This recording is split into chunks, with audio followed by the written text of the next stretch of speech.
In today's episode, we talk about crushing legendary resistances, some lessons we've learned, and workshopping the first draft of a fighter archetype made by yours truly. This is the DM Shower Thoughts. Welcome back.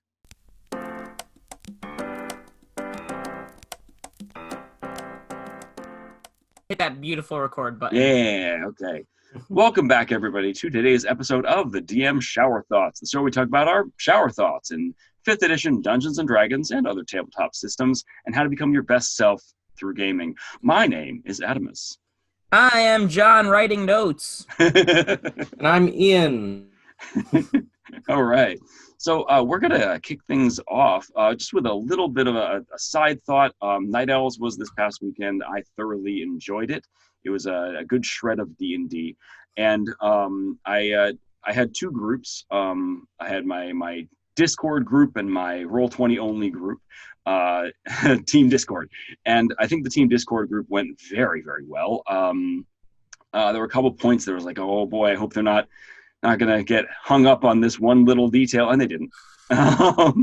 Because there were a couple of rules things that I do a variant of ruling that whenever I have someone have like a luck point or you spend inspiration to re-roll something, I do it so if you have advantage on something and they roll 2 dice and they go, oh, I spend inspiration to have you re-roll that, I roll 2 dice. Because I do that with the players too. So the players, oh, I messed up, I spend an inspiration to re-roll. Even if they had advantage and they rolled 2 3s, then they roll 2 again, and then statistics are more on their side. And I was concerned that was going to be a hang-up for somebody. No, we just roll through it. It's fine. It's yeah, good. And it really does. It's the thing where, you know, if you let your players get away with it, you can get away with it too. Like, and that's something I definitely believe in. Where if you make a ruling that benefits the players, like gang up flanking, then your monster should be able to do it as well. Yeah. Yeah, it really does. Like the thing to pay attention to is like how that kind of affects everything. So I've always been one to be like, inspiration gives you advantage and that's it. You can't do more than one. But right. But it is interesting how it changes, you know, like, because yeah, that's I've always done that as a DM so that my monsters only have it doing the one. But yeah, it's a very personal thing. Like it's not it's no comment on the actual resolution or not. It resolves the way it resolves. And it's an interesting point from just a value perspective from each DM and each table. Yeah. That whatever rulings you're making, it was a good representation of keeping those things consistent. But then if it benefits the players, yeah, I do that for you guys, so I do it too. And then they get to see the flip of that coin of, oh yeah, he lets us do that, so of course he can do that too. Yeah. And it's just a nice collective understanding that way. The second group, I tried something a bit different, where usually I have a very direct line of, this is your mission in Night Owls, and now go do the mission. I gave them 2 missions, and they picked 1. And by making that selection, the other mission had a different outcome. And it's interesting to note where like things went a little haywire on that mission they selected. And like they were going to sneak into a camp, and then they were discovered, so they just fought the whole camp. But while they were fighting the camp, they kept having these points where they could see what was maybe happening with the other choice point, and they ignored it. They kept doing the thing they were doing. So then that choice point resolved, and this thing was summoned and flew off into the night sky, and they like hid from it and went, now we got to deal with that thing. At the end of the session, we kind of closed and talked about, by making that choice, did we make the right choice? And I was like, it's not as necessarily about, you know, this was the good choice and this was the bad choice. It was that they're both divergent paths, and both have benefits and both have consequences. So by selecting this one, you came out with more allies that are going to help you in the future. And by selecting this one, you would have had to fight one of those allies. So maybe you would have had a battle there, but you wouldn't have to deal with this thing later. It would have been dealt with now. It could have been a really hard fight too. So now with allies, it might be easier. Who knows? or you get more information, or you get more help, and it's and more story, more narrative abilities and branching points. And upon that discussion, it seemed like everybody eased up. It probably didn't help. We had a couple players absolutely exhausted, like they hadn't been sleeping, and it just really changed the dynamic from what you see on people's faces. But when you try something new like that, I think it's really important to take a moment at the end and be like, this is what I was trying to do. How did that go? And these are what these choice points mean. Just to clarify, you didn't do anything wrong, or it's just these are consequences and this is the branching path. And I think that's really healthy to do. Those of you out there that are like, oh, I want to try and give them like a choose your own adventure thing, make sure then you check in with them to if you feel like they're getting concerned about, wait, did we make the right choice? We should have done that, shouldn't we? And it's okay. Yeah. Well, and there's, like we talked about, the right choice is based on what they want their outcome to be. Yeah. So you get that sometimes in a lot of open world RPGs now, where it's like you have to choose between siding with this person or this person. And then if you side with either of them, the other person dies. The best off-the-cuff example I can think of is Skyrim, when you have to go to Whiterun and there's Sadia, and the Kemeratu or whatever, I can't remember his name, but he's trying to kidnap her and bring her back to Hammerfell. And she's like, I'm a runaway princess, and these are assassins trying to kill me. And he's like, well, she's actually sold us out to the Aldmeri Dominion, so even though she's a princess, she betrayed us all. So, and there's no confirmation on who to believe. So it's literally just, who do you feel like siding with? And the other person either dies or gets kidnapped or whatever. So the right choice is, who do you think is right? You know? And so if as the DM at the end, you feel there was no right choice, that doesn't mean the players don't have what was a right choice for them, you know? So, and I fully agree that check-in is like super important. And it's one of the reasons I've decided recently I've been DMing 2 campaigns weekly, and I'm ending both of them this week because that exhaustion is making it not fun for me, you know? Yeah. So. I think that was my main thing. And there were other factors in my life, but I finished Night Owls and went, I didn't have fun. Oh. And that was the kicker. But I think thinking on it now, I did have fun, but at the end of it all, I was so tired that I just couldn't handle it. And I didn't want to feel like I was burning out. So I canceled my things on Sunday, and I took a day to just mental health. Well, take some time. Yeah. I mean, it seems like we all kind of feel on the same boat there this particular week, especially since it's been like 2 or 3 months now of just sitting at home and running more campaigns now, I feel, but it's it's exactly, and that's how I feel too, because I mean, I was still going to school as well, so and I still am, I guess, because summer semester, but now I've only got 1 class, so it opens up a little bit more time. I can start doing my Horde of the Dragon Queen campaign again. I've now that I know that I excel at when it comes to being a DM, I've switched it from map minutia and having them always on the map and all that stuff like I used to have it, and now they have the same thing you guys get with the nice pretty pictures and everything. So that makes me feel a lot better about it, because it makes me feel like the campaign isn't so undoable after all. It seemed insurmountable to me at first because there's a part 2, and because of all the like complexities that are going on, and just redundancies like John was talking about when we discussed Hot DQ. Just like, let's go find the raiders. All right, let's go back. Let's go find the raiders again, and let's wait around and then go find the raiders. And it's like, oh my god, because I could, you could just cut out like 3 scenes of that and just be like, go find them for the last time, and it'll be good. Right. And that's what I'm doing right now. So it's gonna be nice. They're gonna get to Waterdeep and stuff, and with that, it'll be 2 weekly campaigns and 1 monthly campaign that I'm running.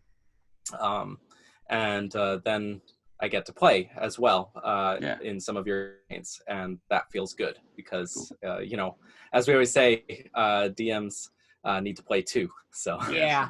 No, that I've been feeling that is more and more important as I've been DMing and as I've been playing, that if you just DM, you lose the empathy for your players.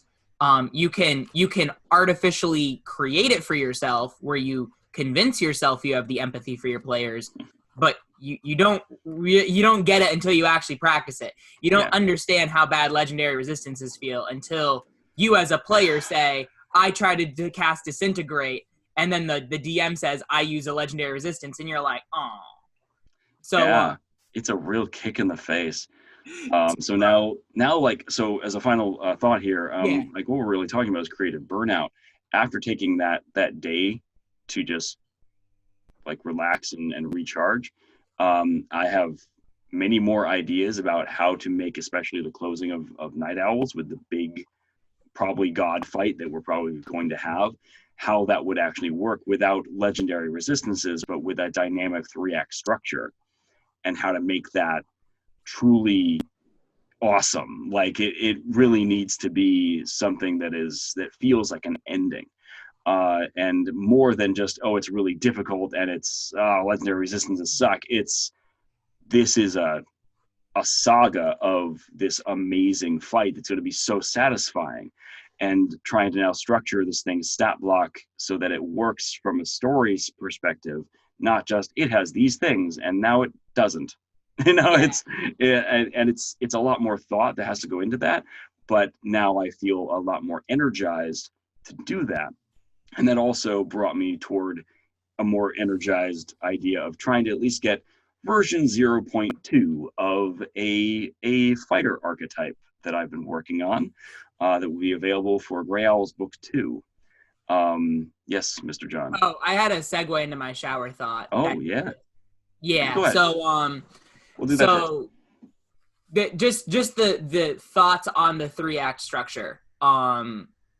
So this is spoilers for Storm King's Thunder. Yeah. So if you're planning on running Storm King's Thunder, obviously don't listen to this. But so yesterday I finally got to the last session. I got to the final battle.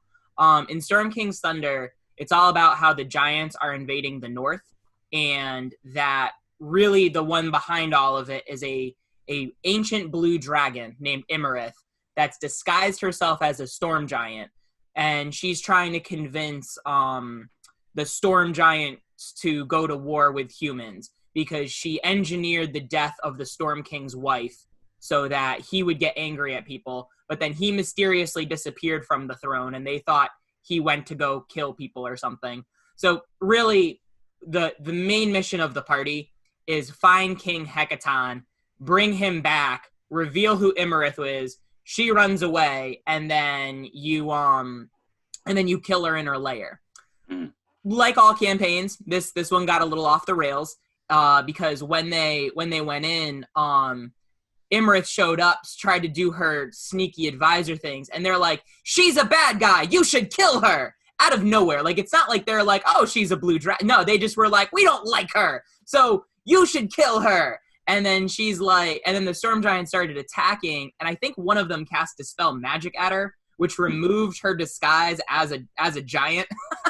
So she became a dragon, and that's when it revealed that there was a whole bunch of giants that knew she was a dragon, that were planning a coup d'etat to begin with. So it led to this whole civil war with giants that, the Storm King's daughter that was on the throne that likes humans had to go into hiding. And then that's when my party TPK'd with Mind Flayers. So they realized that the dragon had kidnapped Hecaton by making a deal with a Kraken. And the Kraken had Mind Flayer minions that were keeping Hecaton on a boat. So the party went to investigate the Mind Flayers, but just did the same thing where I just attack them, and they ended up they all failed their intelligence saves, and they kept failing because they didn't have characters with intelligence saves that were high enough. So the Mind Flayer literally just turn by turn went around and just killed them one by one. Oh. So they started new characters 6 months later. So if you imagine, the Giants have been waging war for 6 months on the humans, and they eventually, their new characters found Hecaton. He went back, culled the Giants, that coup d'etat. So the giant population is now about a third of what it was. Probably more like a quarter. And which actually, that bridges us into like the next campaign setting I'm really trying to create, which is Eberron, right? So, and Eberron, the Giants have they're a specific smaller population on a far off continent. So, but what ended up happening is they figured out that Imarith wasn't actually at this giant stronghold like she normally is. She's in her lair. So they're level 11. I didn't want to, they have a hard time jumping levels. So like if it's like go from level like 11 to 13 or 11 to 14, they lose track of their abilities as they level up. So, and that was one of the hard parts of this campaign, is that almost every fight there was oh yeah, I have this ability I got at 3rd level that fixes all our problems. And then it's like, well, if you had done that 3 turns ago, we wouldn't have died. Like, right. So, and it's just, it's not one player, it was everybody. Yeah. Because the leveling was so accelerated in this campaign, because it was like, by this chapter, they should be this level so that they can fight the thing that they should be able to fight.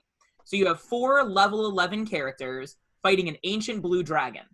And so I didn't want to use the dynamic battle system because I didn't want them to have one big attack happen and then just TPK them.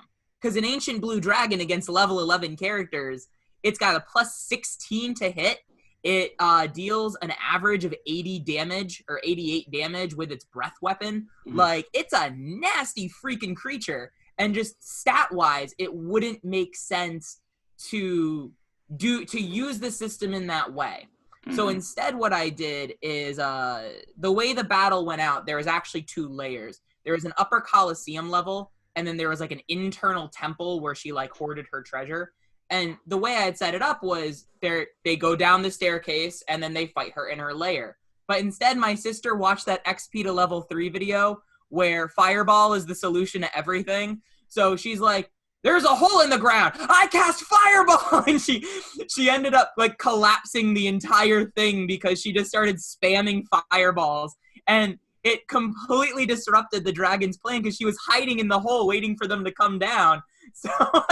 So they ended up spreading out exactly right so that the dragon couldn't use her breath weapon and get more than one of them in the thing. So the dragon's flying around trying to just concentrate on one of them. And the way I just can't tell you the amount of applause I got when, Stephanie's character is a paladin that hates dragons. So she has a dragon slayer flail, and she got on its back and did like 100-something damage in one round because of the dragon slayer flail and just blowing through all her smites. And so I said, all right, the dragon is now down to like 3/4 HP. Like you've gone through the first quarter of the fight. She's lost a legendary resistance just from the damage. It's just she starts with 3. You've dealt a quarter damage. She loses 1 at that damage threshold. Yeah. And they were like, yeah, because now they felt freer to use some of those other abilities that require saves because they know that if they've dealt enough damage, they've already removed one of them. So that by the time you get to the last quarter of the fight or the last act of the fight, then they know they can use anything and it'll work, Because the idea is she can't resist as easily if she's getting hit in the face with a flail that's being divine smited that's designed to kill her. And there were other parts of it too, like there was it wasn't really an axe change, and it was where Stephanie was on her back hitting her with the flail, so she takes her off her back and shoves her through the sand into the lower temple. So now you've got 2 different stages. So like Stephanie was seeing one thing, the rest of the party was seeing a different map, and it was a super dynamic fight, but it didn't need the structure to be dynamic. Yeah. So it was really simple things like deal it enough damage, it loses a legendary resistance automatically. Like the party was it was down to a die roll because two of them were out. One of them was at 1. And then the last one had the frightened condition of the dragon. Just the idea being that the dynamic battle system is a really good idea, and a lot of times if you just kind of homebrew the story, as long as you keep up the excitement, you don't need an artificial structure, as long as you're like clear to your players, like, hey, it lost a legendary resistance, and because they were at the level, it was an appropriate challenge while still not feeling like too static. I still haven't done any legendary monsters or enemies yet. So I haven't been using any legendary points or anything, but I am excited to try it sometime soon, actually. But as far as my battles have gone, I still rely on the 3-act structure of the fight, just because I don't have those legendary points and things. So it makes it easier for me to balance it by having that, like, the enemies start off assuming that they're stronger or something, so they don't go all out on the first move, of course. And then when it starts to get like, okay, these guys are a little tougher than we thought, then they start bringing out like the bigger guns, like they do that big blast move, or they transform into thought form as a bonus action, which was pretty cool. And that'll give him some more survivability, but he's still arrogant, right? So he's still gonna go when stand in melee range of the barbarian. That was the big thing with this too, is that basically the dragon's tactics were all based on role playing and based on its personality traits, which is actually, that's a whole separate topic for another day, is that people don't have flaws, they just have traits that can lead to conflict and also lead to breakthroughs, right? She got hit with a fireball that she wasn't expecting and she got mad. So the first one to hit her was the hunter. So she went over to the hunter and tried to just smack her a bunch of times. And then when the paladin hit her, she then got angry at the paladin. So it, like, she wasn't using her best stuff because the dragon as a character was flustered. So because she was being outsmarted. So I completely agree with that just because they have better stuff doesn't mean they'll use better stuff, So yeah, yeah, exactly. Like initially I had planned to have towards the end of the fight have one of the party members get taken over by Crown of Madness, and it was of course going to be the strongest party member who can hit the hardest. However, obviously there would be rolls involved, so it might not have worked anyway, but that was the idea. But this guy he just didn't get a chance to do it because he was just getting beat up by I think 2 of them have Eldritch Blasts and then the Barbarian also happened to get into his face too. So because of the mistake that he made earlier in the fight, he wasn't able to do the most powerful move that would have hopefully finished the fight or at least evened it out. So yeah, it's very interesting when you give your enemies personalities, and not just say, oh, they attack you for no reason, or they you encounter them and they're very clearly aggressive people. You better make the first move, that kind of thing. Oh man, this is gonna be great. Sorry, I'm just keep thinking about hot DQ and how much better I'm gonna be at it after all these experiences. So what we're addressing here is one, how to avoid creative burnout, but then also our dynamic battle system and that kind of energizing moment. And I like that I was starting to experience creative burnout, and then taking that day of rest, started to write again and think about a dynamic battle and how that would work in Night Owls, and then that extra energy being put toward a martial archetype for the fighter. That would be available in Grey Owls and in Book 2, in Campaign 2. And I would call it a version 0.2. It is not complete by any means. It is definitely in its very first draft. And it's just a spread of ideas. And this is how I approach these things. We're going to look at it a little bit today, and maybe even workshop some segments of it, which would be really cool. But when I come at most things that I homebrew that are like full archetypes, like before I used to make prestige classes, and that was probably way too much to introduce into fifth edition. But now when I homebrew an archetype, I see what breaks first. I use all of my ideas that I have that might feed into the philosophy of what my target was, what my goals were when it came to approaching this archetype, and what problems I am addressing. Often a lot of my creative juices go in to attack things that I don't like or I have some strange feelings on. So like, how could I correct this? How can I make that feel better about this feature or this thing that I have, hang up I have with the class? So to help you with the philosophy behind this specialist, this is basically a two-handed specialist, particularly two-handed blade specialist. So like great sword specialist or nodachi specialist. Okay, because I was reading it. Or a I was polearm. thinking polearm, yeah. I think polearm could work as well. Hammers too. Yeah, hammers could Like a also maul. do it. Yeah. Yeah, there's a lot of references to blades in the language of the flavor, but I think a two-handed, the idea is that you've given up your shield and you are using both hands to wield whatever your weapon of choice is in a more skilled way. But there are many things that I have problems with the structure of the fighter in 5th edition.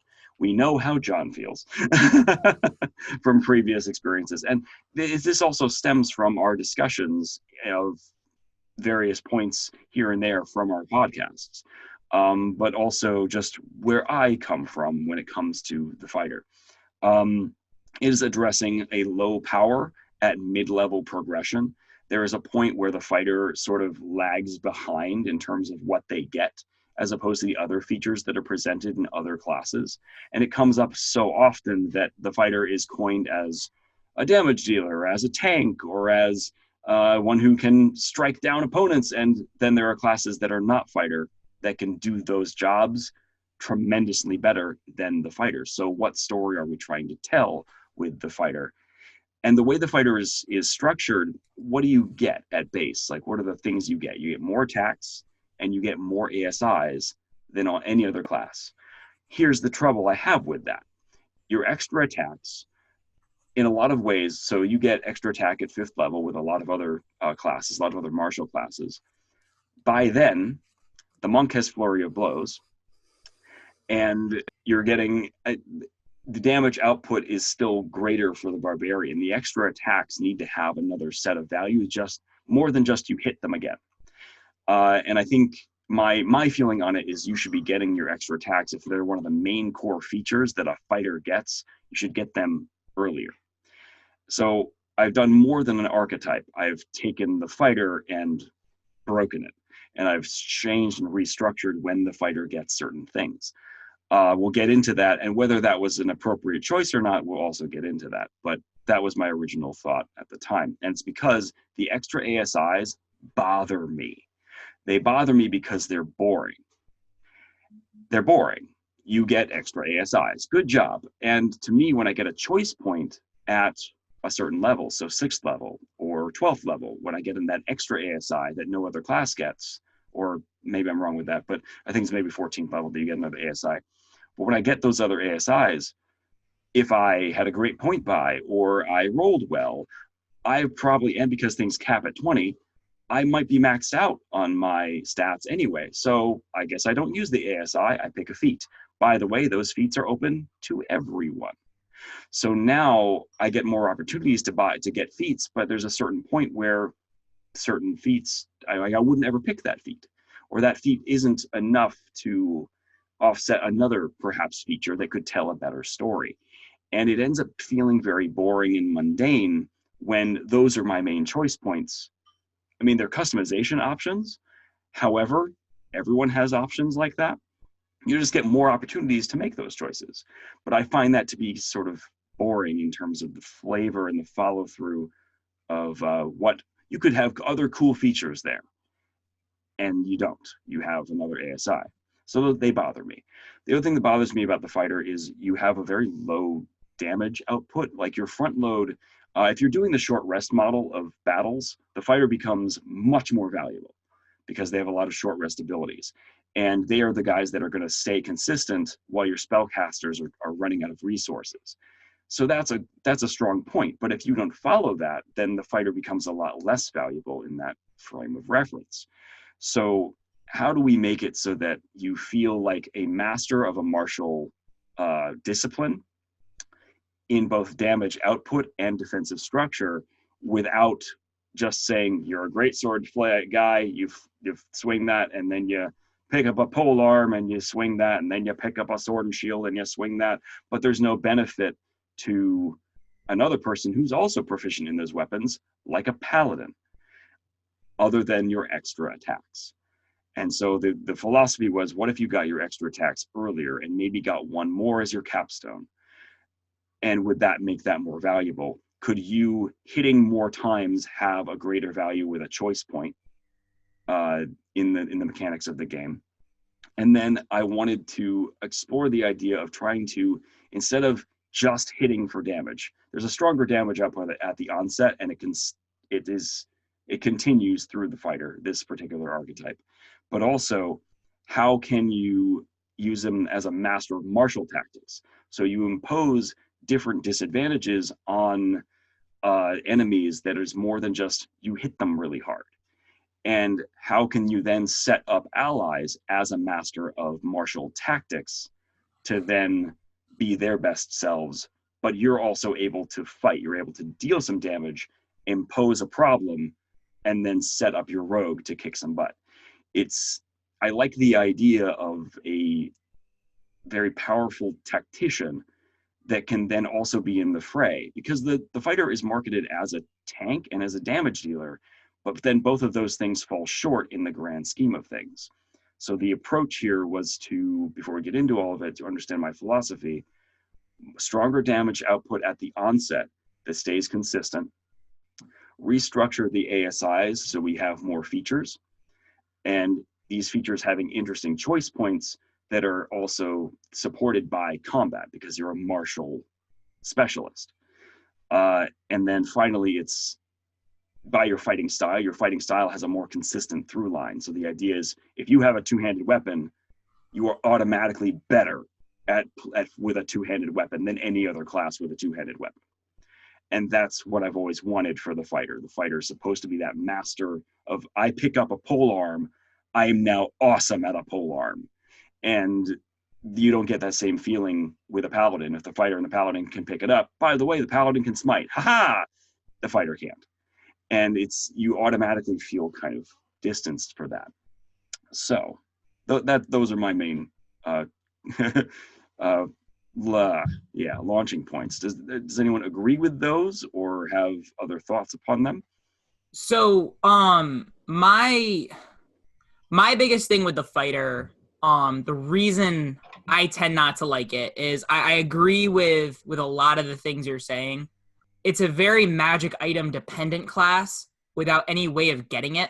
And that's one of the first things that I really don't like about it. And so it's not that there's a problem with the fighter, it's that there's a problem with the magic item economy in relation to the fighter, which is why for the my new thing is that there's more there's an extra system of giving players control of how to upgrade their items, which is something that I'm going to be doing, where there's like a table. It's like you get to start with one of these upgrades, and one upgrade is you get a +1 bonus to attack with this weapon, this one weapon. Another is you can instead do a +1 bonus to damage. So the idea is that the player has a lot more control over their equipment, so that the fighter isn't going to be, trying to hit a thing really hard, and then it's like, oh, it's got resistance to that damage. So you, as a damage, that's why it falls off as a damage dealer, is because it doesn't matter if you have 4 attacks. If they have resistance to all of your attacks, basically it's the same as if you dealt 2 damage. Now a barbarian also gets that, but a barbarian, especially a bear totem, they also have resistance to all damage themselves. So which the fighter doesn't have access to. And that's where other classes can do its job better than it, because it doesn't have a unique thing that that makes a choice of, would I pick a fighter instead of a barbarian? You know, like, what am I getting? Mm-hmm. And I think the other thing with it is the ASIs become way more interesting if you do a standard array or a point buy. I think that if you do a standard array, that the ASIs and the feat selection, it basically lets you keep up with your ASIs, but you get 2 additional feats with it. So you can start doing really cool feat combos, like Sentinel Polar Master. Having built that character, that's a pretty unique character for a fighter. And you can't get that with a Paladin and Barbarian if you do standard array. Because now if you do that, your stats are going to be way worse, you know? The problem is when you allow characters to roll and you get a Paladin that gets power stats, now they can choose feats without having to choose ASIs, and that's where it becomes a little more difficult. So the more I've been playing with it, the more I actually really like standard array, and it's something that I think I'm going to start enforcing a little more, because that really what we're talking about is how the game is designed versus how the game is played. And on paper, how the game was designed, the fighter is a competitive class if you play the way the game is designed, which people don't do. So it's in play, it ends up being a lot different because how you play is different than how it's designed. But we also want to make sure that when you design something, you're not going to start devaluing everything else. Yes. You know, which is another component of it. So so I'll let you keep going. Okay, I realize looking down at my notes, we had jotted down all these things, and then I put on the side, by the way, this. And the other issue, and this is why we might recommend like the fighter to a first-time player, and it's strange because there are a lot of bonuses and features that happen with the fighter that are just, you get this again. You get another use of this. At 9th level, you get Indomitable. Later, you get another use of Indomitable. Yay! And it's an interest. It feels very simplistic, and the other effort behind this was to offer those as resources, like a pool that you can now spend in a different way, just a different way. Because I've had people go through levels 1 to 20 and never use Indomitable. They've gone through levels 1 to 20 and never used their second wind. So this is a way to create a choice point where you could, in the heat of battle, spend a use of your Indomitable to do something really cool, or spend your second wind to do something very detrimental to the enemy, because you wouldn't have used it anyway, based on this play style. And this is also to support a style of play that you might be able to be in the fray and still pivot and make those choice points. So, and yeah, that's my other 2 really problems with the fighter. So they're magic item dependent. The other thing is they're archetype dependent. And that's something that you do see in a few classes. Like, especially, I just recorded a video on the value of Cleric. And if you look at Cleric's vanilla progression, I couldn't even come up with 5 features because there's only 4. You only get spellcasting, channel divinity, and divine intervention. Those are the only features you get with Cleric. So because they're so dependent on subclasses, right? So your subclasses determine and this is a first level selection, it determines how you're going to be spellcasting, all of your extra proficiencies, which define your role on the battlefield, your extra channel divinity, whether or not you're going to get a damage boost through your spellcasting or your weapons once you hit 8th level. So it determines your capstone ability. So there's nothing wrong with the fighter's current progression as long as the archetype features are going to give it something unique. And my problem with the fighter is that not with the fighter, but with the archetypes that we have, because none of them are good. Or none of them fulfill the role that they're designed for in a more efficient way than other classes. So like Battle Master, while I'm looking at like the subclass that you came up with, I'm comparing everything to the Battle Master. And basically, if it gives you more pivot options than the Battle Master, it's too much, because now the Battle Master would be the reason I would pick a fighter, because it's the most powerful selection.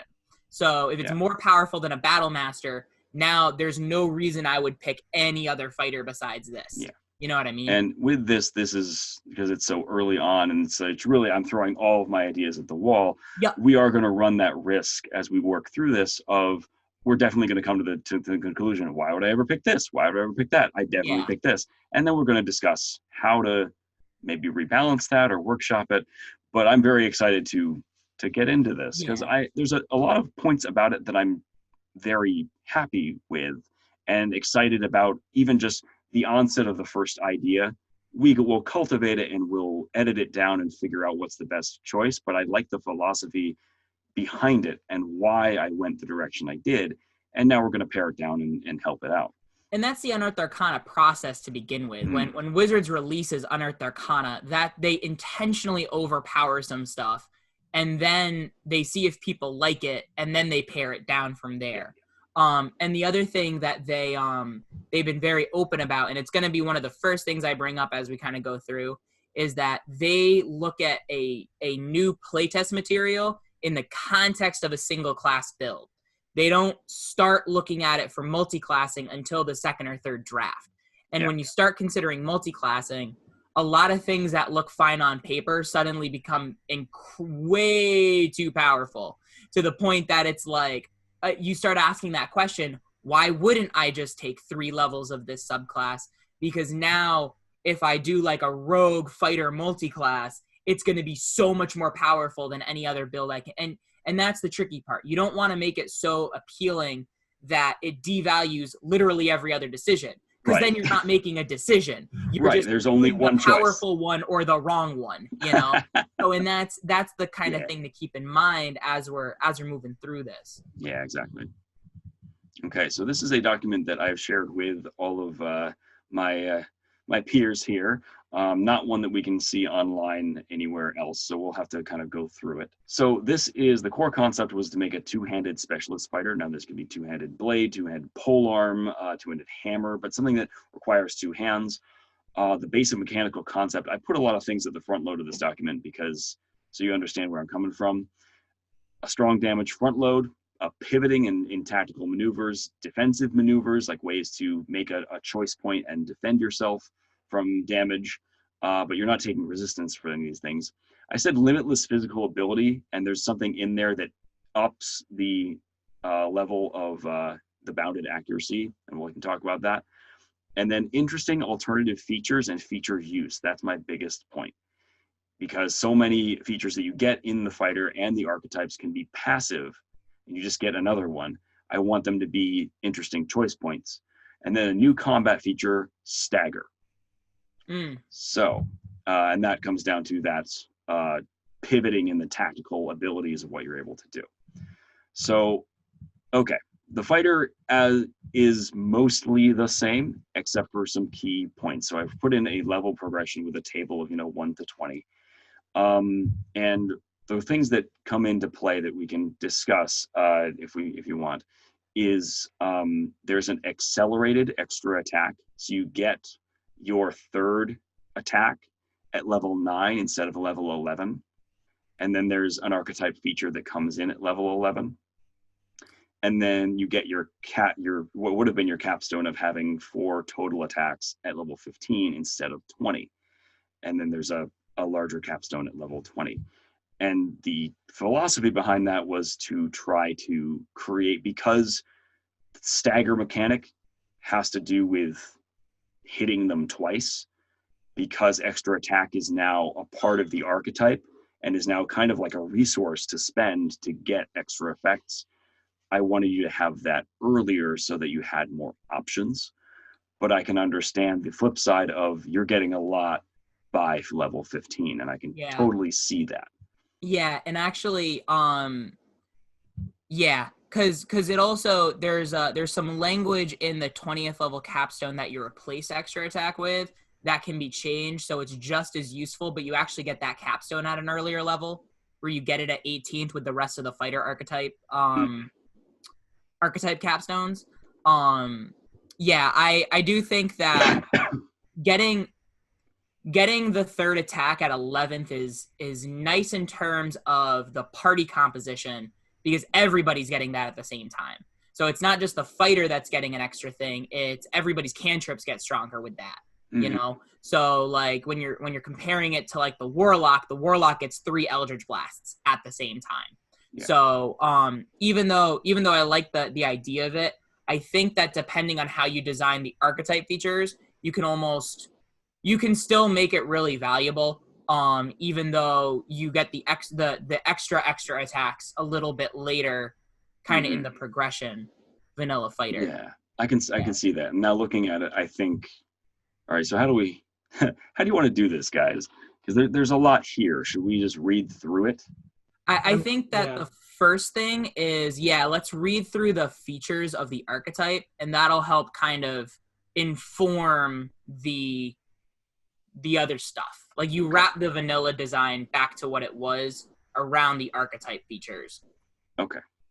All right, so the fighting styles are the same. Second Wind and Action Surge are the same. And then we get the actual archetype. So there are a number of things you get at 3rd level when you select this archetype. The name itself is a spoiler for the second campaign, so we're just calling it the Two-Handed Specialist or the Cloud. So the 3rd level features that you get are Superior Athleticism, Heavy Melee Specialist, and Combat Deflection. I'm really excited about Combat Deflection. Superior Athleticism is due to your superior training in the art of war, blah, blah, blah. When you gain this feature at 3rd level, you may immediately increase your strength, dexterity, or constitution scores by 1. So you pick 1, and it goes up by 1. From now on, your strength, dex, and con scores can be raised to a maximum of 22 through ability score improvements. In addition, you now have proficiency in athletics or acrobatics, your choice. If you already had proficiency in one of these skills, you gain expertise instead. Now already I can see the multi-classing parallels here. If you just go to 3rd level in this archetype and then go to a different class, you're going to wreck some fools with your dexterity score. Especially since you can break the upper limit, which the only other class that can do that is a 20th level Barbarian. Correct. And they get the bump right at 20th level. Yeah. Now, this would be something I would like to see as a feat, but not necessarily as part of the leveling progression. Yeah, and I could see this as a feat. Yeah, you do see that in feats where it's like observant. Choose wisdom or intelligence. That ability scores up by 1. Yeah. But when you start playing again, all right. So to just make sure everyone's on the same page, 5th edition's design is bounded accuracy. So there is like an upper limit of what's allowed to be like your highest attack modifier, right? And in 5th edition's design, a lot of times when they play test adding a +1 bonus to something, whether it's an ability score or like an attack roll, there is like massive dissatisfaction because the idea is that 1 point bump, it doesn't seem like a lot, but it disrupts the entire game economy, the entire statistical economy of what you can roll in the game. So there are even things like people were like questioning the knife thrower fighting style from the class variant UA. Like, is that now broken because it offers a +1 bonus to attack rolls? And it's a +1 bonus to attack rolls, but people are already like, oh my goodness, it's so much. So right. Now archery is like the one exception to that rule where you get a +2 bonus to attack rolls with ranged weapons. So with all of the best equipment, in 5th edition's core design, the best attack roll you can possibly get is +16. And this breaks that.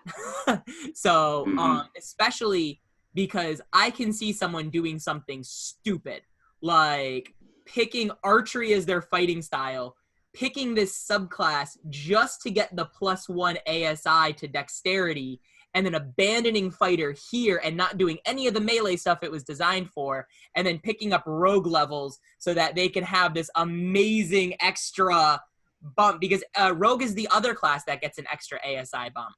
So, like, I can see it being abused in a way that's against its design, which is unfortunate. But of course, this is the John, being like, this is how I would build it. Yeah. No, I like that. This is why we're doing this. Yep. but I just like the idea of having the option to increase the bounded accuracy for yourself with the physical scores. That physicality was that idea, but I completely see that. Now, heavy melee specialist is something we've sort of discussed before in terms of what you get from it. So when you are wielding a two-handed melee weapon or a weapon with a versatile property with two hands, you gain the following benefits. You may add your proficiency bonus to your damage rolls with that weapon. You gain a +1 bonus to your attack rolls with the weapon. The idea here is not just great weapon master. You pick up a two-handed weapon, you are automatically more effective with that two-handed weapon than another class with a two-handed weapon. Is that? We get that from damage output. Yeah, I like the proficiency damage bump because it now levels up with your character. Yeah. And the idea is that, the difference between a barbarian and a fighter now is that a barbarian, you can rage, but that rage can only be activated so often. Whereas a fighter is disciplined in it. So that proficiency bonus is always there. Yeah. There's a consistency to it. I'm sure you already feel it coming. But the +1 bonus to attack rolls with the weapon, I think it's a bit much when you add the combat deflection onto it. And even the expertise, because again, it's what are you getting with your third level package? Yes. The expertise with the acrobatics and athletics, I actually like that, but I would like it as a 7th level feature. Because because I actually have champion up next to it, and we talk about champion. Champion isn't the greatest subclass, but champion, what you get is you get improved critical at 3rd, and then you get remarkable athlete at 7th. And remarkable athlete is the jack of all trades of it's the jack of all trades of athletics checks. So if you don't have a proficiency bonus when you make a strength, dex, or con check, you add half your proficiency bonus rounded up. So the idea is that the champion gets a little boost at things it's not trained at, right? It's like raw talent. Whereas I like this better as like the tactician, where it's you have training in athletics. So when you make this specific check, you get expertise. But usually the way fighter archetypes work, the 3rd level features are combat based. The 7th level archetype features are more roleplay based. Roleplay based, yeah, or exploration based. So that's why what is it? Battlemaster will get the study the enemy feature or whatever at 7th level. Know your enemy, because yeah. it's not a combat feature, it's a roleplay feature. So I would love to see the remarkable athlete where you get expertise, which again, now you're not devaluing the rogue, right? Because the rogue gets it at first. They get expertise at 1st level. You can get an expertise, but you have to invest in 7 levels of fighter to get it. I see that. So that way you're not breaking the builds too much. Where it's like if I do 3 levels of lore bard and 3 levels of scout rogue and 3 levels of specialist fighter, now I have all the expertises. So that makes sense. Yeah. Okay. I'm taking notes here. And then also at 3rd level, you get combat deflection. Now, combat deflection, while you're wielding a two-handed weapon or a versatile weapon with 2 hands, you may use your superior strength and speed with the weapon to deflect attacks. When you are hit by an attack, you may spend your reaction to grant a +2 bonus to your AC. This bonus increases to +4 when you reach 10th level in this class. You may use this ability a number of times equal to your strength modifier and regain all expended uses when you finish a short or long rest. The idea being that you move the weapon in to intercept the attack and deflect it. And this includes even spell attacks. You just whack it with your sword. This becomes one of the core through lines of the class. It's a thing that's going to get upgraded later. And I'm really happy with combat deflection. I think it's very powerful and very cool. And it's a nice use to, again, spend your reaction, use your reaction for something. When often when you're a fighter, you don't always have that option. You don't have something to do at a reaction. Ability score improvements are fine. And then, yep, yeah. Sure. So the one thing I would do with combat deflection, so it increases to +4. Yep, okay. At 10th level. Because I made notes of where I would put a lot of this stuff too, like in my little notes here. Yeah. And this is a personal thing, so it's not actually something that matters. I would change the strength modifier to a con modifier. I was going to ask about that. Yeah. Whether there was a different modifier I should be using. Yeah. My idea was So, Dex. And for some reason, I don't know why con, but con just feels right. But also, if you're building this as a strength-based fighter, it also makes sense that based on its physical strength of being able to lift it. I don't know why con was the one that popped out. I think the other thing I could see it with con because there's like a burst of effort to then go and put it in that place. I could totally see that. I'll write it down. The only other thing I would do is they regain all expended uses on a long rest. So if you make it equal to the con modifier, then if it resets every short rest, that's usually the design you see with these things is if you get like a limited pool, but it resets on a rest, it's a long rest. If it's something you can do once, but it resets on a short rest. Oh yeah. Like you get it more often, you know? So yeah, I like the pool of con modifier uses, but instead of short or long rest, because now with short rest, it's like they'll always be able to do it all the time. There's no reason to have the con modifier. You know what I mean? Yeah, that makes sense. So yeah, that's the only other thing with combat deflection. Other than that, I do like combat deflection. Having been playing a lot of FF7 Remake, that's something Cloud does all the time in ways that don't make any sense. So like there'll be machine gun fire and he'll be like, combat deflection, bullets can't hurt me. And it's like, anime plot armor activate. Yeah, I was going to say the same thing. I really like this idea, probably also because I don't play a lot of melee fighter-y type characters. But I know storytelling. So this particular feature seems like it would tell a really interesting story rather than just the casual, it doesn't hit your AC. Oh, it missed. No, it's you're cool. You're up there in their grill and you just like, I like that idea. I do like that idea. Now, this was one of the changes is that you have an accelerated extra attack. So you get your extra attack to 5th level. And then as we were just discussing, it increases to 3 at 9th and then to 4 at 15th. And I have a little note on there that's like, I'm not sure about that yet. But again, the idea was to push it further. We've already discussed a little bit. But at 5th level, you gain a feature. And at 7th, 14th, and 18th, they have other options. I'm trying to figure out where to put this in particular. But again, I wanted interesting features to be placed. 7? Yeah, 7th makes sense because then, yeah, I can see that. Yeah, so because then at 3rd level, you'll get the proficiency bonus to damage and then combat deflection. And then 7th, you'll get the expertise in athletics or acrobatics checks and then the stagger. So you like Battlemaster, you get the study the person thing. So you get a role-playing thing, but you also get the, You also get your either more superiority die or you get more maneuvers. Like you get something for doing it. And the additional fighting style is 10th for champion. But yeah, no, I don't see a problem in putting in this stagger combat mechanic and having kind of an out of combat mechanic too. Yeah, I can see that. So in that case, beginning at 7th level, you master the art of breaking down your opponent's defenses with successive strikes. And this is the other core element that I want to have a through line through the archetype, through the class. So it supports itself as it moves through the class. If at least 2 of your attacks hit the same target in a round, you can force them to make a Constitution saving throw. The DC is 8 plus their proficiency bonus plus their strength modifier, so it's based on how hard you hit them. On a failure, their blood stirs with toxicity and they are poisoned until the end of your next turn. As you gain levels in this class, your stagger technique becomes more complex. So because I don't know what to do, I had them at points of 7th, 14th, and 18th that you gain something. Because if we put this at 7th level, I'll just take the 7th level option and put it at 14th level, which is, and we can talk about that if we want.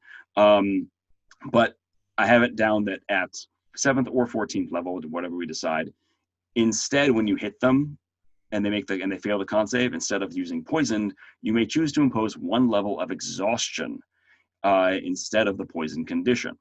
And this is something that then can stack. The idea then being that you're hitting them for something that's not their hit points. And you can take them down that's more than a damage slug. So you're attacking the other resource, which is their exhaustion. And then at 18th level, you may choose to impose vulnerability to the next attack that hits them. This feels a lot more like Path to the Grave, which is a Channel Divinity feature, and I was wondering if I can make that less derivative. I was gonna say, like, oh, it's just 1 point and it's for ability checks, blah blah blah. But the fact idea that is you that it can stacks. continue, if you can continue to stack the exhaustion, then that can be really powerful. It's going to get debilitating over time, which, again, when we're thinking about a longer fight of several rounds, if your main resource is extra attack, you hit them twice, con save. You hit them twice, con save. And if they're stacking up those exhaustions, it's going to get very bad for that enemy, and they might have to start making other decisions because they're getting very tired. From all the staggering. And it just makes me wonder, like, what kind of value we're putting into exhaustion versus vulnerability during combat. So whether or not we find exhaustion, because I do think we should put this at 14th level, like we were saying, where we just need to know, is it more balanced and more valuable to have vulnerability earlier or later, or exhaustion earlier or later? Right. And that's just what I'm thinking about when it comes to this, because I just don't have a lot of experience with having players inflict exhaustion or have players get exhausted, because usually players are smart and don't run for 2 days straight. So yeah, the exhaustion as a mechanic, the only time I've seen a player against enemy, I'm inflicting exhaustion on you, is Sickening Radiance. From there's one time Jen used it in Cloud Singer, or Sickening Radiance, and the exhaustion thing, like, basically you're because it's a separate track of how to kill it. Exhaustion is, like, in my opinion, the most debilitating debuff you can offer. So I was actually so at 7th, if at least 2 of your attacks hit in the same round. The only thing with that is the only thing with that language is it can get confusing. Like, let's say I only hit it once on my turn, and then on another turn somebody hits it with Commander Strike, and then I'm like, oh yeah, wait, did I attack twice? Did I hit with it right twice? No, it needs to be in a turn. So it's like even though it lasts for a round, it needs to be in a turn. So if it's and I would say when you hit a creature with the second attack in a turn, so, like, not at least 2 attacks, but like when you hit with the second, so there's a very specific trigger of no, maybe at least 2 attacks, so you get to, like, because you're the class that's now attacking more often, so you're going to have more chances. It's I think I would change it, instead of if at least 2 of your attacks hit, when I would say when you hit with a weapon attack, so that way there's, like, a specific trigger. When you hit with a weapon attack and you've hit at least 2, and you've hit the creature at least 1 other time with a weapon attack, something like that. So that the idea is that, like, it's kind of like with Stunning Strike. Stunning Strike says, like, when you hit with a martial arts attack, you can spend a key point to force it to. So it's like when you hit with an attack and you've hit the same creature at least 1 other time this turn, or something like that. I do like the con save. You can force them to make the save, which I like the 8 plus proficiency plus strength modifier. On a failure, you can choose to, I would say you can choose to either impose the poisoned condition on the target until the end of your next turn. I would actually bump up the critical to now. So you choose, am I going to poison it this round, or does my next attack count as a critical hit? Ooh. Do you see what I'm saying? Yeah, I see what you're saying. So at 7th level, it's poisoned or it's a crit. Yeah. And actually, you know what? No, I wouldn't do the same thing. I would just do when you hit with a weapon attack. So that the idea is, if they're a 7th level character, they hit with their first attack, which means that their second attack might be a critical if they failed their con save. Does that make sense? Oh, wow. Yeah. Huh. And the idea with that is there's actually, you're guarding the crit between two die rolls. The first die roll of can they actually, can they hit and do they fail their save, you know? So, and I wouldn't, the other language adjustment would be, it's not a crit in that it automatically hits. It's just that if you hit, the attack counts as a critical hit. I'm thinking, I've got my greatsword, I've got 2d6, I hit it once, it fails its con save. If it's a zombie and it's immune to poison, I don't want to lose my stagger effect. So when if I hit with my second attack, that hit counts as a critical. But that way, because critical hits are like a really big deal, and you want to, it gateways it between two separate things. So does it fail its con save? All right, I just want to poison it. I don't want to try to gamble on getting a critical for my second attack. It's poisoned, it can't do that. Or if it's like, I know it's immune to poison because it's a construct, I'm going to hit it once, and I'm just going to bash it harder with my second one. But if I miss with that second one, I lose the critical. But, No, I see what you're saying, too. Yeah. And I would just, the last thing I would say is you can only use this once per round. Yeah, or once you use this feature, you can't use it again until the beginning of your next turn. So that way, it's not like sneak attack, where like if an ally gives you a reaction, you can only make one attack, so it doesn't make sense that like I poison it to ready it for my second attack. That can't happen because I can only make one attack roll as my part of my reaction. That kind of thing. You know what I mean? Yeah. And actually, the exhaustion one I had as part of the 18th level feature, which we can talk about later. It is still very strong. So it's one of those things, like you said, exhaustion kind of takes, priority as being like the stronger debuff or something. Yeah. Because just because something's vulnerable doesn't mean that you're necessarily, like if you're fighting something that's got a really high health pool, then vulnerability isn't as important, even though it's still going to help.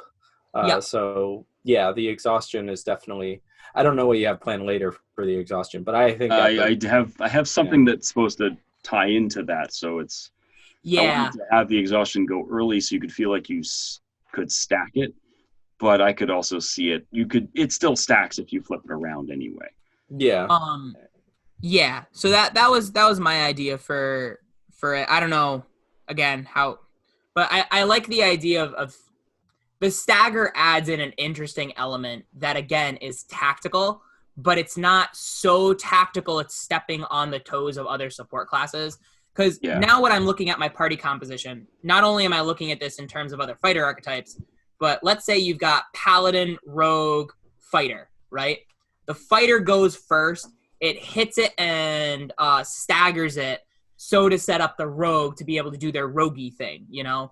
And the reason why paladin can add magical conditions, and it also can divine smite. So paladin has its own value, whereas this, I really like the stagger mechanic. I'm just thinking in terms of what conditions you add when, so that not only do you actually use it, but now you have like a damage and a condition option.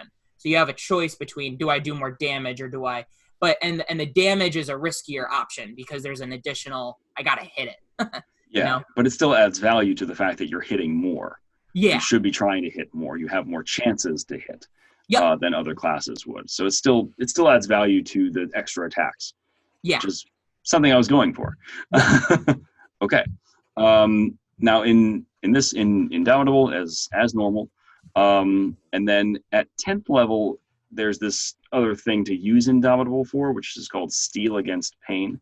Yep. You gain another option for your Indomitable ability. When you suffer damage from an attack or spell, you may spend one use of your Indomitable trait to gain resistance to the damage. This damage resistance maintains until the end of your next turn.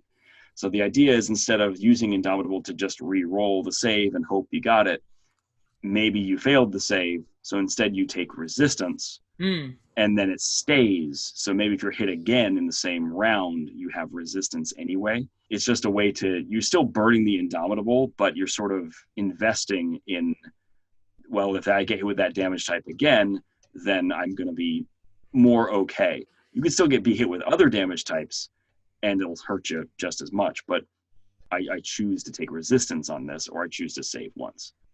Yeah, I think that looks really cool because it just makes me think of like, I know this is like a two-handed weapon archetype, but like it makes me think of how like boxers, you know, they hold up their elbows and they're right in front of their face and stuff because like they need to protect their face, but when they get hit, they just kind of like keep taking it and they get, it's not that they're like used to it or whatever, like they're not getting used to the strikes, but they're putting themselves in a position that allows them to absorb more and take less damage.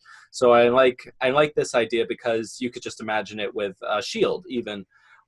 Imagine that this enemy has like a really powerful claw attack or something, and you know it's going to hit you because they have like a +16 or whatever. So this can be really great because even though the claw attack is hitting you, it means it's like you're adjusting how your shield is absorbing it depending on what the points, like from a storytelling perspective, what the points are of the attack, like the pressure points, like where all the strength is going into. And it's like, okay, I need to adjust my shield in that direction, or I need to I know it's going to hit me, so here, let me move so that I don't get hit as hard. Yeah. Exactly. Yeah. So I think from a storytelling perspective, which is like my biggest thing when it comes to archetypes and stuff, I think this would be really good because it's like you've got some grit. It's like true grit, you know. It gives you an option also to tank, just a bit, just to tank a little bit. Exactly. Yeah. I would just make it a reaction. Okay. That you have to use something for it. And that now you have the choice. Do I want to use my reaction to try to survive a little more? Or do I want to use my reaction to try to counter? Because the 15th level ability is starting to get into the counter attacking. So now you're making the decision, am I tanking or am I damage dealing? You know? Mm-hmm. And that's where the choice point comes up. Exactly. I do like that you what is it? That it's tied to Indomitable. I like that idea of, you know, at this point, I can't remember. Oh, you're 10th level. So eventually you'll have 2 or 3 uses of this ability, but it starts a little more limited at first. Yes. I do like the idea of using the features that already exist in Fighter as pools that you can kind of draw from. Yeah. Yeah, I like seeing a little bit more resource management from my fighter players. Yeah. It's just, I find it as an interesting option. Yep. I would actually, so the next one is Take Their Wind. I would bump that up to 10th. And just level? say, yeah. So you gain an additional use of your stagger. You can, when you hit with a melee attack, you can expend a use of your second wind to force them to make a con save against taking a point of exhaustion. So it if anything, it like limits the exhaustion to 1 point, I'm pretty sure, right? Let me look at the fighter progression table. Do they ever get more than 1 second wind? No. So yeah, so even though like, and second wind I think comes back at a short rest. Exhaustion is a really nasty condition. Now it's like the fighter isn't going to kill it faster than anybody else by just stacking points of exhaustion over time, you know? Not yet anyways. No. And that could be an interesting thing to explore as kind of, that's what I was thinking towards the capstone, is like the fighter, because it can extra attack, the unique thing that it can do is it can hit you with stacking points of exhaustion. So you don't die because you take damage, you die from exhaustion.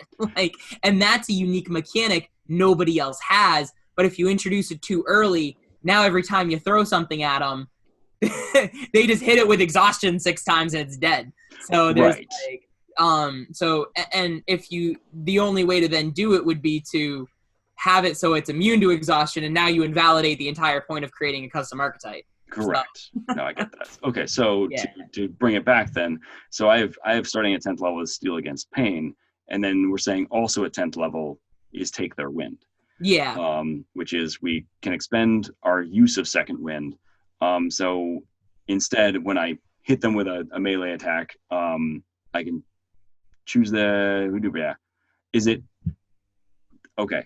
So the way I had it worked before was that by now they're already doing exhaustion stagger, but we're doing that at 14th.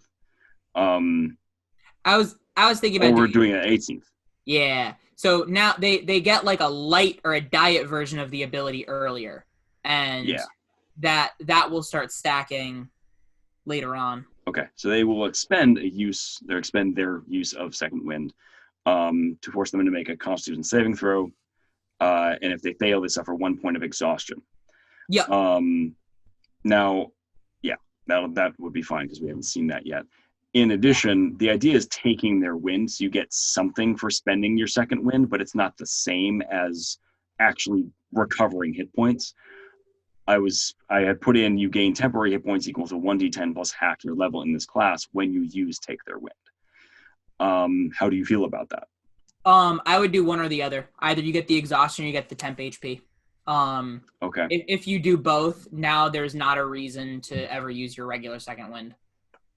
Yeah, okay. I was gonna say something. You can get more from second wind. Well, half your well, yes, and okay. Yeah, you would get the condition and healing instead of choosing between condition or healing. You know what I mean? Yeah, I get it. But I still I like that a lot. Yeah. The next thing is at 13th level is Deflective Counter. So this is where we take our combat deflection to the next level. Starting at 13th level, whenever you successfully deflect an attack with your combat deflection feature, you may immediately counterattack if the enemy is within 5 feet of you as part of your reaction, which grants benefit to you being in melee with creatures. So if you can deflect with a combat deflection, you come through and immediately counter because you're deflecting with the weapons. You can swing it. I like that a lot. I actually popped this to 15th just because that's when the fighter archetype would hit next. The Indomitable use is boring unless you can use Indomitable for something else, which we already addressed at 10th. So, think about that. Not only do I get another Indomitable use, I get another Steal the Pain use. Ooh, okay. Yeah. And that's what I mean by, the base fighter isn't bad as long as its archetypes are smartly integrating with the class features it already establishes. Which is my problem with the rest of fighter is that none of the fighter archetypes that do that, So you never use a lot of these features because you're so excited about your archetype features, Yeah, right. Yeah. And this is the point in the document where we get into really version 0.1. It's just these are other ideas, and I'm not sure.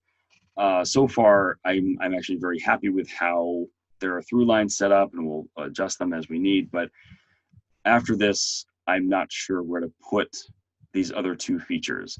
So the other two features are the Soul of the Brim Shard, which is the idea behind the blade that you are using and your skill with whatever that two-handed weapon is, or two-handed weapons in general.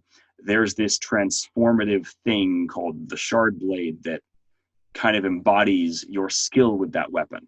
And the idea being that you can pick up any two-handed weapon and it takes on the properties of this blade or this weapon that you are really good at and you've been developing for the last 15 levels or whatever it is. And this is a choice point. You would select one of 3 different disciplines that follow people like lore people in the world of IO. But they have certain ideas. So one is Vienne, who gives you new skills and grants maybe tactical advantage, like knowledge about stuff. It's a skill-based idea. Briarios is a lucky person, so he's the luck of the gambit, and would grant advantage to you in attacking based on a certain choice point or a certain resource management. And then Garridan is he's a rogue in the world. He is disadvantaged to enemies struck by the blade for them attacking you, or just disadvantage for them attacking because they're bleeding out. And it adds 1d6 bleeding at the start of their turns. But the thing about bleeding, it's a very small mechanic in 5e. It rarely comes up. Once they heal magically or they drink a potion, bleeding stops. But it means that if they are bleeding, they have disadvantage on all of their attacks, which is another status effect that is very rarely used, yet exists in 5e that this fighter could take advantage of. Where? Not the disadvantage part, but the bleeding part. Where else does it exist? Bleeding is there's a magical weapon in one of the published materials that if you hit with it, you deal 1d4 bleeding damage, which stacks. And it's just multiple d4s. But once they heal, and it might even be a medicine check, but once they heal, it goes away. It's in D&D Beyond, so it's possible. I didn't have playtest content when I found it, but it's very possible it's in one of the very small publications, and it's like one. So yeah, because the only one I can think of like that is Sword of Wounding, but that's necrotic damage, and that's a specific. There's like you deal a wound to it, and it's not. Oh yeah, it's 1d4 wound. Yeah, and that's the new term. Bleeding is a Pathfinder term. Yeah. Okay. Yeah. Because so my thought is that this is a really great idea to start another subclass with. Yeah, that's my thought too. It doesn't, like, so far I've been imagining like a martial fighter with no magic power, and he fights really well and really efficiently. That so efficiently he can keep up with spellcasters. But now introducing a magical element to the story doesn't really seem to fit with the rest of the stuff that we were doing. So, like, I could see this as the beginning of a third level feature, kind of like Eldritch Knight, that you pick as a separate fighter subclass. But for this one, it doesn't really seem to. I agree completely, and that's my thought too. It feels like a flavor shift. It was an idea, like maybe I could make it work, but I don't think it actually fits in the frame of this funnel. It needs to stay toward this martial concept that you're not pursuing magic. You're just really good at what you do, and that's what I wanted. The other thing is looking at the 18th level feature you have set up, Knight of the Evershard. Like, I like what you did mechanically, but flavor-wise, it feels like that term should be the 18th level feature to whatever the other shard class is going to end up being. Yes. You know what I mean? That term. So to kind of go through the 18th level thing, so it says, at 20th level, you've honed your skills to enter an ascendant state of martial being. You may expend 2 uses of your action surge, which I really like because it calls back to an additional use of something you have. To summon the embodiment of your shard soul. Again, the flavor can get adjusted. For the next minute, you have the following benefits. What I like about this is you have that from the Paladin. Paladin capstones are always, for a minute you enter Super Saiyan state and you get all these bullet points. So the only thing I would add to that initial activation is that it lasts for a minute until you're incapacitated or die, and you can only do this once per long rest. So the action surges come back every short rest, but you can only transform once every long rest. So now it's like when each time you enter a fight, you don't feel bad about blowing your action surges because you're saving up that resource for like, oh, final fight, don't need my action surges, let's go. And so with some of the bullet points here, because again, if this is an 18th level feature, you don't get your 4 attacks until 20th. I would say each time you take the attack action, you can make an additional attack. So that way you get 4 attacks at 18th level, but then if with this you have 5 attacks at 20th level. Does that make sense? Yes. Melee attacks are done with advantage. Melee attacks done against you are at disadvantage. I like it. Makes sense. And then I wanted 2 other features, but I don't know what to do. I would have the next one be that every time you hit a creature with a melee weapon attack, they have to make a Constitution saving throw or take a point of exhaustion. Heck yeah. And now you get it. When you're 18th level as a fighter, like you can do that. And there'll be certain bad guys. So like if you're a god, like the worm that walks, they might be immune to whatever, but it just means now you're choosing to do critical attacks instead of exhaustion attacks, you know? Mm-hmm. So like you have that choice point. Choice, but if even if you're fighting like an ancient blue dragon, like my group fought, like it has a really high con modifier, but you might be able to kill it with exhaustion, like, which is think about how cool that cinematic moment might be. So and I don't know if you need a third or a fourth bullet point other than that. No, I think that actually it has a direct callback to the stagger effect. By now we've been using the stagger power consistently. It's a main core mechanic of what makes the archetype work. And by doing this, if I just change the language to be like, it's about your focus, you just enter a state of hyper focus. Yeah. And that's why you can do these things. Or you limit break. You limit break. It's time to limit break. And I appreciate that you like the use of action surge. This is a great callback to what you already have. So action surge, usually how it's usually at this level. Yeah. You say you're a 20th level fighter. You choose to expend a use of action surge to hit 8 times in a round instead of 4. So you should be dealing more damage. Instead, what you're doing is you only get to make 5 attacks, but potentially doing up to 5 points of exhaustion per round. So, but you only get it for a minute. And if for whatever reason, if you fail a hypnotic pattern check, it's gone.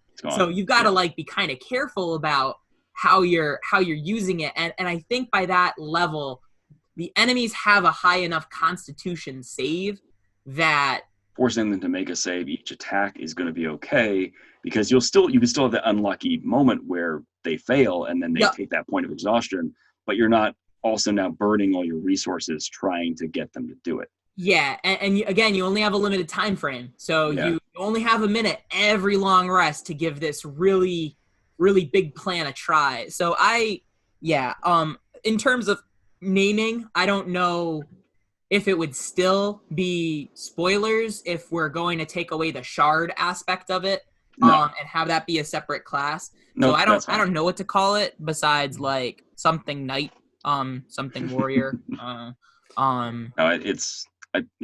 But no, the shard stuff was ideas. They were just ideas. Like, could this fit here? I don't know. And language wise, no. I think it needs to maintain the idea that, and I didn't want this to be a magic pursuit. This is supposed to be a martial discipline. You are this good at these things because you are so good at your discipline. It's not that you're infused with magic. You're just really good at hitting them where they're weak, and then they get hurt in other ways, or you're setting up your allies based on those decisions. And I hope at least we got the idea of making interesting choice points when you hit creatures and when you're struck by attacks that are more than just I swing to hit, I hit, I deal damage, my turn is over. I want a little bit more depth in that. The next flavor is there are these weird accelerations of where you get certain things, and I'm wondering, and also, there's one other spot. There's a superior improvement that I put in that I was unsure about, which is at 6th level. Normally, you get your second ASI that other classes often don't get, and instead, because it's yours, and it's a feature of being fighter, not necessarily the archetype, just a feature of fighter. I made it superior improvement, which was you get +2 to one stat and +1 to another. And the idea being at that early level, maybe you want to build up those numbers early, and you could have that option to bring those up quicker. But I don't know. And I don't know if it's completely necessary. It was to address a problem with I don't like the ASIs because I find them to be boring. So how do I make them more exciting? But after discussing this, I don't know if that is particularly necessary. Yeah, I think you're good based on what we've talked about already. I think what we've got is really good. I was also there was just something I was gonna say earlier before we broke off on a different tangent, which was about what the capstone like actually is, not magic, right? instead of I would say it's got something to do, when it comes to the flavor, it's got something to do with like awareness, like being able to maintain your composure in the thick of a battle between you, maybe a couple other party members, and a god or something. Like it's something about not just composure but also like awareness, because hyper focus to me brings other different connotations. It makes it sound like you're focusing on one detail a lot and ignoring everything else, whereas this is more like dragon form. Yeah, you're becoming more, you flow through combat. You are powerful but graceful. You know where to strike, when to strike, how to defend yourself with all your combat deflections, and all that stuff. So it's less that, like we said, it's a limit breaker, but it's less of a hyper focus and more of an expansion of awareness.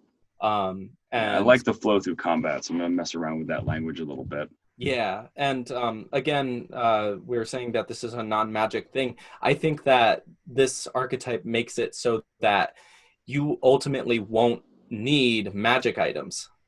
You not necessarily anyway. Like, this is really strong archetype that, because one of the things we were talking about before was that it feels like fighter is really dependent on magic items and getting magic items. You can still benefit from them, just like all other classes. Yeah, you're just not dependent on them, which I think is the big thing, is that if you're a damage dealer, the damage will get added, but by the time you're 18th level, if you have no magic items, but you have a mundane greatsword, you can still be effective with a mundane greatsword because you can still impose that exhaustion, you know? Yeah, and I haven't watched this, but it speaks to me of a similar concept to Berserk. Is Berserk like this? Yeah, guts. Where he's just really, he's just guts. Really good, right? So he's got this, because based on what I've seen about it, it doesn't look like he uses magic or anything. So no, he just swings his sword real well. Yeah, so I think this, along with like ideas with Cloud and stuff, I think this is a really good theme, and honestly makes me want to try it for book 2, but we'll see what happens, I guess. Yeah, I was going to say, if you have, especially since all of these are based off of, you either have a two-handed weapon or a versatile weapon you're using in two hands, this, especially the whole you can poison or you can crit mechanic, I would have built Solomon as one of these if this were an option, you know, because that, I never intended him to be like a one hit and he does a bunch of damage kind of class. That's just what Rogue gives you. So I had always imagined him as being like Death of 1,000 Cuts, you know, right, where he could do more than one attack. But the other part of that is now it would be an interesting build decision, because again, multi-classing is part of this. Like I would probably, for Solomon's story, go up to about 7th level in fighter, and then multi-class into a little bit of rogue, or probably rogue, probably one level of monk, a lot of fighter, and a lot of rogue, maybe 2 levels of wizard. I don't even think that's necessary with the counter, the deflecting thing. Yep. So no, I probably would, and I'd take magic initiate as a feat because fighter gives you extra ASIs. So it's just, it gives you an alternative build that's not more powerful, but might give you a different, interesting option. And that's the ultimate goal of building a subclass or an archetype like this. Yeah. So awesome. Just overall impressions of it, and then we're going to kind of wrap up.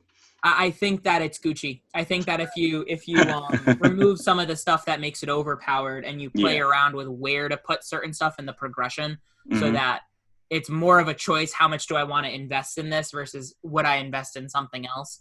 I think it's got a much more defined flavor, and it's got a much more defined role in terms of a party composition.